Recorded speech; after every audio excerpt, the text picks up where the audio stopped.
What's up, guys? Back with another video. Got more lights on than a damn Christmas tree. Buddy Mike and we were mechanics together. I said, when are you gonna stop working? Like, dude, what? Are you kidding me? You didn't save anything at all? Nothing? He said, no, I gotta just stay on this treadmill.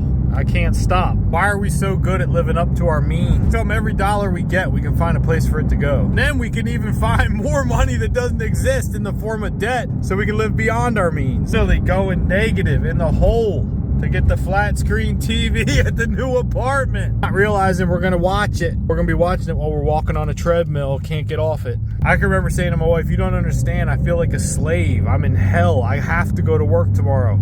I can't call out. I can't not go. I have to go. I remember that feeling, like there was no way I couldn't go. I had to have the money.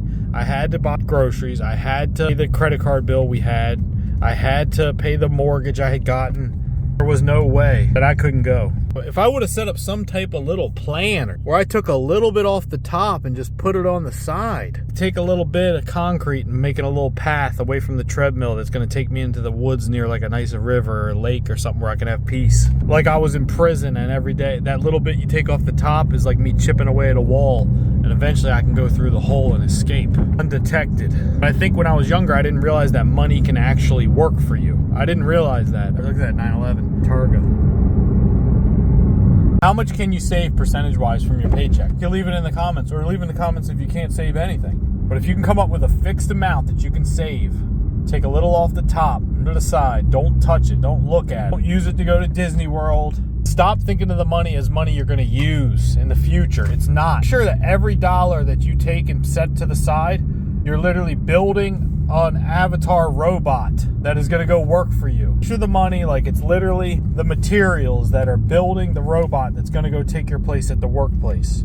The money's not going to be used. How much damn money can you set aside so you can build your avatar quicker? You guys are probably, what the hell is he talking about? What is up, guys? 5:41 a.m. Brand new day. All right, guys, I'm about to hit the gym. Everybody's sleeping. If you're new to my channel and you're new to investing, what you need to do is you got to figure out what percentage you can take from your paycheck and invest, or just save to start if you're not comfortable or don't know where to invest. And if you don't have any income, then you need to get a job. I've known people in the past that had a dream or they wanted to start a business and they never got the foundational job. They just chased the business. They stayed like at home and just chased the business, and never really got to the point where it got off the ground. I think it's real important to get a foundational, regular, day-to-day job. Because having that job is going to fund the dream, the thing you can do in the afternoon or the evening, or pay for the schooling you're going to take to find the career that you really want and dreamed of. But you need to take a certain percentage of your paycheck. You need to invest it systematically. You need to create a system, because compounding will penalize even one missed contribution.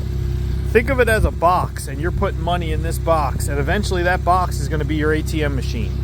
Because the money that you're taking out of that box later on in life is not the original money you put in. It's going to be the money that you put the money to work. It's going to be the money that you put to work made without you trading your time for money. I know you're probably like, what in the hell is he talking about? At first it might feel impossible, like, oh, you want to take 10% of your paycheck and put it in investments. You might feel like, there's no way, I'm already spread so thin. But you'd be really surprised once you start doing it, how you find a way to make it work. You'll actually find you'll end up investing more in the long run than you thought you originally could, way more. Because once you see it start working, then you get addicted to it.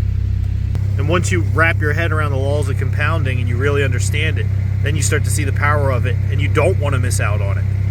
Just for fun today, look up like Dave Ramsey investment calculator and just put some numbers in there. Just some imaginary numbers of what you could have if you invested a certain amount every day. And let's just say for the return you put in that you get 8 to 10% return. Let's say you put 9% annual return.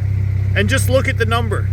Look at how much you contribute, and look at how much of it is growth. Money you did not put in, that just the money made for you.